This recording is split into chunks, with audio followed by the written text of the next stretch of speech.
Can I ask you a question? The Bolton effect. So, Lou, welcome to our fourth podcast. Thank you very much. It's great to be here. I'm happy to have you in the studio with me. I love our conversations together, and I think that it is something that I can be very proud of in terms of just being able to sit with you and yarn a little bit about, our lives together and where we've come from and where we're going. So, what's on the agenda today? So, something that is forefront of our minds, and that's being an immigrant and starting a business in a new country. And there's quite a lot to unpack there. Let's get into it. Yeah, there's a hell of a lot. So we've been asked a few times, because we have friends from around the world who are thinking of coming over, about what the immigration process is. And that's quite a legal and that's quite a technical thing. And it's actually not something I really feel like I have, although I have my own personal experience of it, it's not something I'm comfortable to talk about. So if somebody was to say to me, where and how do you start the process of immigration?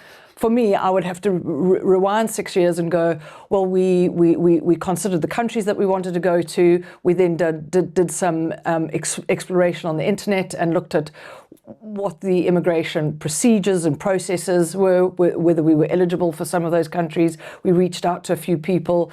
I mean, we're quite lucky in that we could have gone to Europe and we chose not to. We looked at Canada, we looked at New Zealand. We reached out to a Canadian immigration expert. Her very candid advice was that we were probably a little old to start the journey. Yeah, shut us down in flames. Well, she didn't really. I mean, she was being perfectly honest. I felt like that. I know, but I think that's just because you were feeling very sensitive at the time. She was being honest, and she just said, look, going to Canada, going there as a director of photography, going there as somebody who wants to get into the movie industry, it was saturated. And I would rather somebody tell me that up front than go there and try and knock our heads against a wall for a long time. Oh, look, fair point. I mean, I remember that. I mean, we're going back a while now. But that conversation I remember having was fact gathering, for lack of a better word. But I remember the one question that I did ask her was, have you been to Canada? And she'd never been to Canada. And that rang alarm bells for me, because like there's somebody giving me advice on a place that she'd never been to, and she was, advising me on changing my life. So that was one aspect which I thought, it raised an alarm bell for me. Yeah, no, it's an interesting point, actually. So then we moved on, and yes, I think, you said it in one of the earlier podcasts. If you look back now and somebody said to you, "Would you do it again?" You wouldn't have known what you were getting into. And I remember at the time you said, "No, I wouldn't have, because it would be too hard." But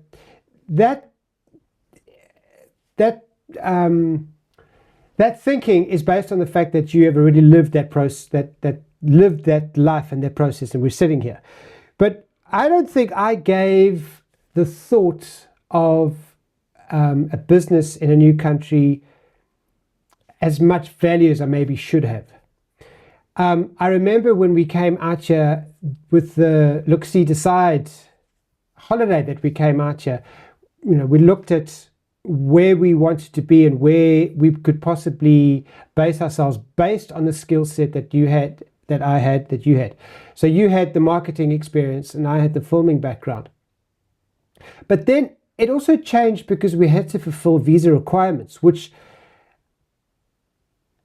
we had to rethink about where we were going to base ourselves. We didn't know New Zealand.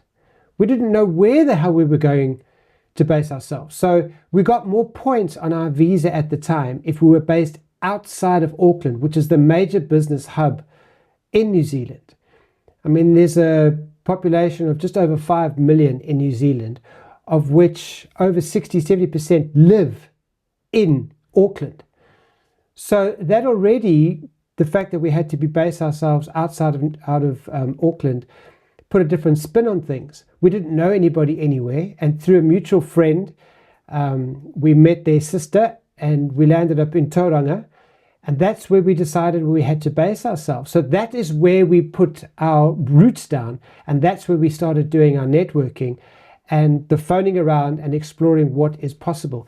And I remember when we came over here in those early days, I mean, it wasn't a holiday. I mean, yes, we did go and see some sites and the beauty and the absolute magnificence that we find ourselves living in. But we really did like phone and have coffee meetings and actually got out to see what was what. And we realized pretty soon, that it was going to take a while. It was good. You need the time to be able to build up the network, to build up the contacts for what you want to do. And we needed to find some sort of business, because at the time, the visa was only going to be approved on the fact that we had a job to go to. That was the whole premise, to get a work visa. Yeah, so I guess that kind of circles back to what I was saying, is that there are processes and procedures, and you always say that you call them hoops that we have to jump through. But a country has to do due diligence on who it lets in. You want to have people that are going to contribute positively to the economy. Sure. What changes it for everybody is your own perspective and your own perception. And sometimes I think that you hold an idea and it's getting stuck in that is what it should look like, that brings most of the misery. Yeah, well, based on the fact that you have a lived experience in South Africa, so you have that, whatever that country is. But for you and me, it was in South Africa, so we have that lived experience. So we knew what that was like to run a business in South Africa. And so you come here with an idea of what things look like. And you have a little bit of open space to go, okay, I know it's going to be different, but you have a lived experience that says, okay, cool, this is how I do business. This is whatever. I'll tell you this. I remember when we arrived, I set up quite a few meetings or interviews in that, which is a lovely New Zealand thing, that you set up coffee meetings, and it's completely acceptable, and people 100%. 9 out of 10 times will say, absolutely, I will definitely make the time. How can I help? I will make the time to come and have a coffee with you. And whether their news for you is good or bad, whether they say they have an opportunity that they can introduce you to or whatever, is besides the point. The fact of the matter is, you've touched somebody's heart in some way, and they have touched yours. 100%. I remember one of the first meetings I had to go up to Auckland to actually have a in-person meeting, and it was great. Drove up there, didn't know what the hell I was doing. Had just come living off a farm for 7 years, moving and then driving into Auckland, the Auckland traffic, and trying to find where the hell to go, and parking, and it was just a nightmare. It was quite scary actually, but I got through it. At the meeting, I'm quite an upbeat guy and I'm quite energetic, and I remember the person on the other side of the table said, "You're very brash." South Africans potentially are, yeah, and it can be seen as brash. I took it quite personally, because I'd never seen myself like that, because where the hustle was very real, where we came from in South Africa, and purely because it was a numbers game. It was just there were more people, and there were a lot more people that wanted that job, so you had to be on your toes. Yeah. And coming to an island in the South Pacific, very far away, there's a different nuance. There's a different way of doing things, which, to be expected, I've learned and I've understood, and I've gone with those ebbs and flows.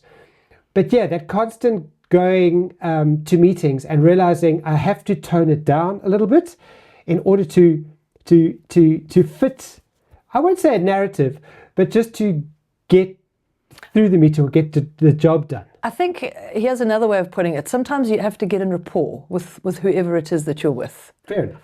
And that's an old NLP trick that you and I both know very well. Sure.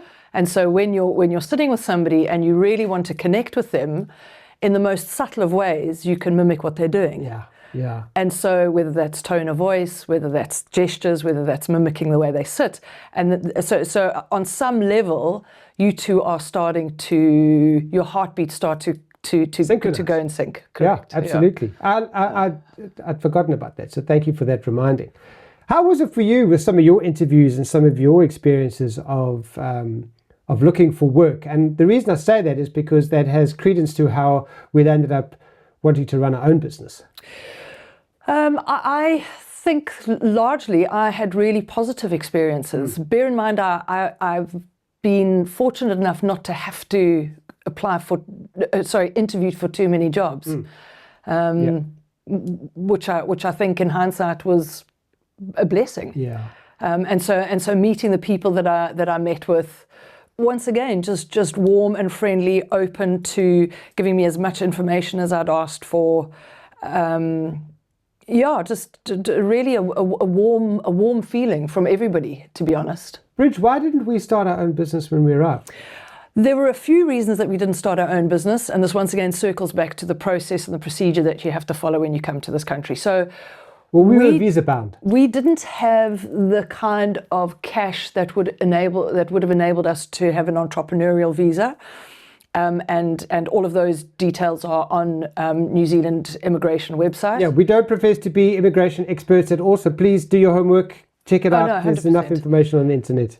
And so that visa was not what we were achieving or wanted to achieve. We then went for one of us coming over as being the lead visa holder, which meant that we had to get a job. And so when we came over... We did a work to residency visa. That's correct. The process we followed. Which I believe now no longer exists. Yeah. But that meant that we had to have a job here in order for us to be able to come into the country. The primary applicant had to be either you or I. Correct. And so we partnered. So first of all, if we go back six or 7 years, we got hold of some friends who we knew that were here. They couldn't speak highly enough of the Kiwis and the beautiful Kiwi culture and the beauty of the country and everything that you and I enjoy. Once we'd done that, they then gave us the link to an immigration expert, and she and we started that journey together, and she was there and held our hand at every single step of the way. Yeah, side note, I would definitely recommend getting an immigration lawyer. Without a doubt. It was worth without a doubt every penny spent, even though we had to scrimp and save. And at the time, yeah, it seemed like an insurmountable amounts that we had to pay over. But looking back, it was the best decision I think that we made in order to get to where we got to, where we now have permanent residency. Yeah. Yeah, I think our situation, and everybody's is unique, our situation was such that the paperwork for us was an insurmountable thing rather than what it would cost to get her on board. Yeah, and that's, sorry, just let me finish there. The reason that it was so massive is that you have to actually show solid work experience, and you have to have your tax records.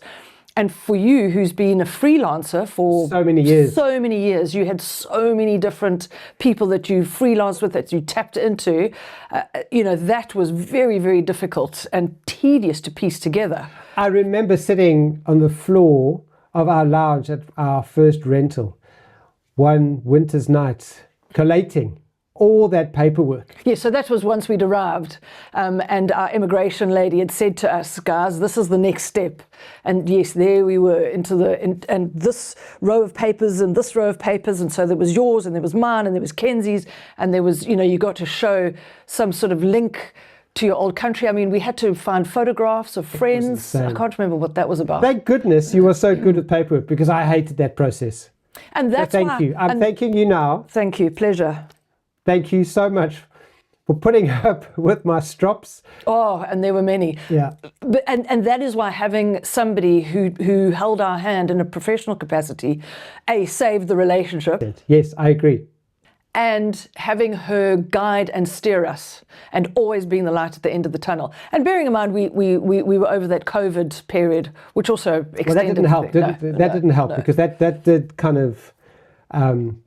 That delayed a few things, but be that as it may, we're here now. Ultimately, that never mattered. If you think about the families, I mean, we heard from so many friends from South Africa and from India, from England. The one partner was here, the other was trying to get over. COVID just separated these families. So once again, gratitude. We don't have any of those stories. So there's the process and the procedure. Understand where you're going, where you want to go, and what you need to do to get in there. Find somebody who can guide you, and make sure that you understand the immigration ins and outs. Yep. The second part of that is starting a business in a new country. And I think that is largely up to the individual and up to you, because the system here, in my experience, is built for you to win. I agree with you, Louis. Coming from where we've come from, and once again, it's not something I want to get into, but from a political, social, and economic standpoint, I found South Africa presented a lot of hurdles. There were so many roadblocks to us continuing our success in the business we had at home, which was kind of the same business as we have here. And we had such great clients, but eventually we couldn't work with them anymore because there were certain political roadblocks. I like the way you're treading that very, very carefully, Yes. not to dip your toes or to say anything. And I respect and understand that because it's our journey. That's our journey. The decision we made. Correct. And coming here, once again, you are right. It's the path is very straightforward. Well, I think we got a shock with how easy it was, yet you still had to play the game of waiting and building up the network. And what I mean by easy is that all the information is there, but it's up to you just to take the action. And it's up to you to make the contact. And I'm guilty of not doing that sooner. I know that. And we've had this discussion as well, where I've said to you, I wish I'd done it sooner. Can I stop you? I think when the time is right, the time is right. And I don't know how else to say that without it sounding really obvious, but when it's right, it's just right. Sure. All things will just open up. Doors open, places and people come into your awareness. Yep. Opportunities suddenly become available. When it's right, it's just right. Yeah. And you can't force that. No, you can't. You definitely can't force it, because I had to do a lot of soul searching, and we're not religious by any stretch of the imagination, but we are aware of energies, or we are aware of what you put out is what you get back. I think that's what we've also realized. Yeah. And having a positive attitude, having a can-do attitude has certainly stood me in good stead. And I've had to constantly work and do that inner work of going, okay, cool, what do I need to do? How do I need to show up to get the work, to get the job, to make sure that I'm contributing to my family and obviously, to a larger scale to the economy here. But yeah, it's been an interesting journey of going inwards, and that self-sabotaging voice in your head going, you'll never be good enough. Bridget thinks you're useless. I can't make it at the end of the month, or whatever the case is. That constant critic of literally shutting that critic up. And I've had to develop ways in order to shut that critic down, of going, it's going to be okay, and putting out a different energy, because it's actually perceived as negative, and you actually pick it up. I didn't think you could. Everybody picks up. We are energetic beings. Fair enough. And absolutely. if you think about that, sorry guys, we're going slightly off tangent here, but I think it's a very important aspect to how we've got to where we've got to. But if you think about it on an even deeper level, if we're energetic beings, you often know when the phone rings and you go, I was just going to phone you. Oh, I was just about to send a text message to you, or an email pings through, and you go, we are energetic beings. There's no other way for me to say that. But the universe is full of energy, and when somebody walks across your path who has some negative intention, you get a feeling that is so strong. It's a gut feeling. And similarly, when somebody comes into your space that is just upbeat and just happy, I want to be friends with you. Exactly. You want to attach yourself to that. So sorry, back to what I was saying about that is a universal thing. Wherever you put your positive energy, that positive energy is felt and it is returned. But if you're vibrating at this disruptive, desperate, fearful, judgmental, critical vibration, you can imagine how jagged that must be in terms of how it's perceived and received. Yeah. And if that's what you're giving out, and you may not knowingly be doing it, because we all feel down, we all feel hurt, we all feel critical. But it's to realize that that's where you're at, and to say, hey, okay, all right, I see what I'm feeling today. Let me ask you a question. How do you navigate that self-critic or that inner voice? How do you navigate that and have a conversation with it to keep positive, to stay above board? And like you say, we have ups and downs. We're emotive human beings, and that's... I can see when it comes up, and I've always likened it to having this pack of wolves in my head. Okay. You know that. I've often told you. Yeah, but please tell us more. I'd love to explore that a bit more. And so there's sometimes this, sometimes I'm the alpha female, and I'm fully in control of my emotions, my thought patterns, and I'm very much in the flow of my life. And there are other times when I am that low wolf in the pack, the one that everybody attacks. But I can now I can feel the switch coming in. I can feel the gearing down, and so I can almost see her.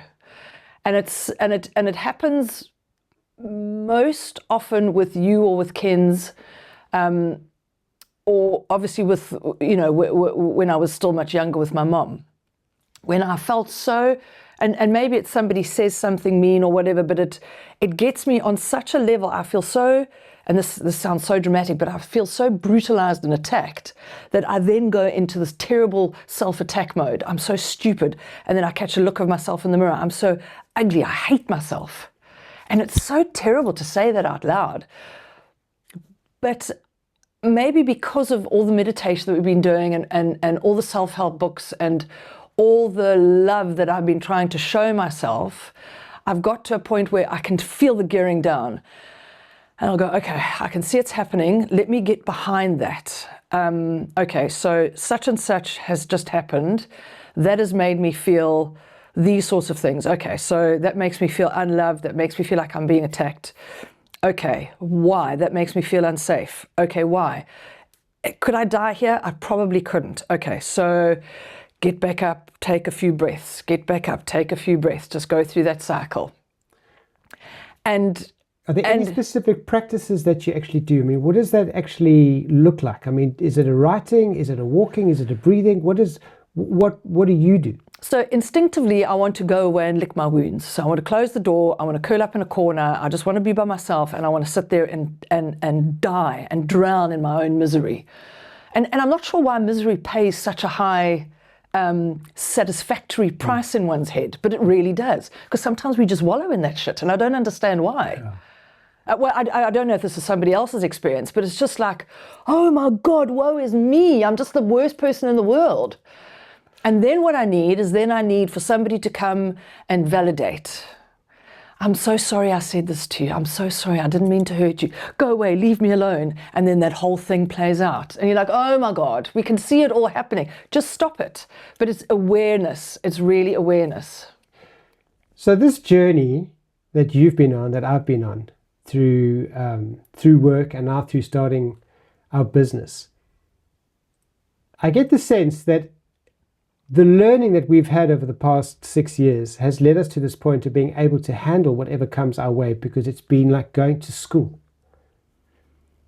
So that when you see that gearing down, as you said, in that critic, where previously there would have been a different reaction or a different outcome, where now you can recognize it because of the awareness, you can now use it in a positive light rather than it being self-destructive to the point of inaction and doing nothing.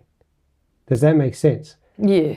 For myself, there's a lot of talk all the time about the balance in life and mental health, and doing enough for your family and doing enough for business, etc., etc. And we spoke about imposter syndrome on the last podcast. Personally, I don't think there's such a thing as balance in life. I think once you get to a balance in life, even though everything wants to kind of balance out, you're never going to be at 100% peace, bliss. That would be boring. That would, Yeah, and if there has to be these highs and there has to be these troughs. But if you go back to when we were cavemen, we always had that. There was always it was fight or flight, wasn't it? There was always a certain kind of tension and pressure in our lives. There was always a kind of stress, which keeps you alive. And things under tension and pressure make you grow. But things under too much tension and too much pressure crush you. Yeah. And so maybe that's where the balance is. Right. And how we find that, I have no clue. Yeah. These questions. I have no clue. Because I know when I was in a 9-to-5 job, not 9 to 5, you start work at 8, you finish work at 5, but you're up early at 6 because you've got to get ready, get everybody, get everybody. It's a different life you need, isn't it? Self in your environment settled, get to work, do your day, get home, try and unpack the day. That left, personally, for me, very little space for personal evolution. Or personal evolution, yeah. Because you were in survival mode, doing everything, using energy just to get through that that portion of your life. But not everybody reacts and responds to a work day like that. No. So that's particularly unique to me, and that's my path of growth. That's where I've had to learn. So bringing it full circle back to what we're doing now with what we've spoken about in this environment of starting our own business, which is a video marketing agency. How's it going? How do you find those lessons have served you? So being made redundant wasn't an unpleasant piece of information or bit of news for me at all, and neither was it for you. You and I had already started to put this business into some sort of focus for ourselves, and I've been very clear about what it is that I want to achieve with this. And so I am enormously relieved that we're in this position and learning our way. So I've built our website, and that's been an interesting journey. Absolutely. Yeah. And so I haven't had any feedback about it. So it's just within this echo chamber that is you and I, and you look at it. Well, not anymore. Well, exactly. But you look at it and you go, and I think you only do it because you love me. You go, that's such a great job. If it isn't, I'm not sure. But it's a starting point. But I have to stop you there. You know, we've heard a lot of the times, and there's certain people out there saying that you have to have the brand out, you have to have your website ready, you have to have your business cards, you have to have everything, all these checkpoints done and dusted before you can actually start a business. Where I feel like we've actually done it almost in reverse. Like we've just got it done. We've started the podcast, we're getting out there, and now, like, the brand is coming and it's looking great. The website is coming, and you kind of figure it out as you go along. But you take action. You take these little steps that make you get better, even if it's 1% every day, a little bit better every single day. And look how far we've come already. And I can't wait for actually the next couple of months of seeing what is actually possible. Yes. I'm really excited about what's possible. You see, I firmly believe that you do need the brand in place. You do need the website ready. Business cards, maybe not, because you've got QR codes and that sort of thing. Make sure that your LinkedIn profile is up to date. If you're going to use a Facebook page, if you're going to use Facebook campaigns, make sure that you've set up a Facebook page that can manage it. If you're going to sell stuff on your website, make sure you've done the research and know how you're going to sell it. So for me, there are some things that need to be settled and sorted. But that's just because I love lists. Okay, Bridge. Exactly. So those were on my list. I've ticked those off. I feel like the next part of my brain can open up and I can go, okay, so I've done all the foundational stuff. I'm now going to go and do the business development stuff. So who are the leads that we're going to follow? What campaigns do I need to prepare? What promotions and proposals do I need to get out there? And that's just how my brain works. And we make a great partnership because it does not do anything for me. No, I'm quite happy to press the record button and film and make pretty pictures and tell your story. But that's probably why we work so well. Yeah. So, and a perfect example, I kind of feel like I've been led by the nose with this podcast thing. Not that I don't like being here, because I do, and I love these discussions. Yeah. But I never quite know when you're going to put a teaser out on LinkedIn. I never quite know when you're going to do a reel or a short and so I'm like, where's the plan for this? Right. How does that make you feel? I feel like I need a plan. Okay. All right. I'll try and give you a plan. All right. I'll try and give you a plan. Let's bring this one to a close, because there's a lot that we have actually spoken about. What would success look like for you in a couple of months' time or in a year's time? I can't go beyond that. So I know that you can't go beyond that. I know that planning something ahead is particularly challenging for you. And in some areas of my life, it's hard for me too, which is why you and I are always lastminute.com when it comes to December holidays and that sort of thing. Because we're both like, well, what are we going to do? What are we going to do? Yeah. So what success looks like to me is I have a very clear 12-month, 2-year and 5-year plan. Wow. And I guess I'm a little nervous to share it because because it's... Please share it. I'm now being, it's now going to be recorded. So in the next 12 months, I want to ensure that we have all the procedures right, that we have the way of doing our business right. And that's from small things that we've already got, but that the website is smooth, that we've got database set up, that we're hitting promos to the right people, that we understand our competitor market, that we understand who our clients are, and that we're refining our service every step of the way. So the first 12 months is really about you and I refining ourselves. And that doesn't mean that we're not earning money along the way, because those will be the lessons. I think 2 years after that is getting those clients that are going to be the retainer style clients, where we just keep adding more value to the business, where their ROI is increasing to such a point that it's very clear that we've been able to do that for them. And so it's growing that base. And then the 5-year plan is I would really love to bring other people on board. And so that you aren't the primary videographer, you aren't the primary DOP, you aren't the primary editor, so that there are other people that can start to fill those roles. So so that looks like more of a coaching or mentorship. No, but bringing role. people on, so that we have people who work with us or for us. Hey, I'm here for the journey. I'm walking alongside you here. I am in this 150%. Good. What you say. So I appreciate you stating it. It's on record now, and I look forward to in a year's time, whatever that looks like. And we'll check back in and we'll look back and say, look how far we've come, because I believe you. I believe you and I trust you, and I believe in me and I trust me that this is possible. Absolutely, of course it's possible. Should we leave it there? Yes. Nice job, Lee. Love your work. Can I ask you a question?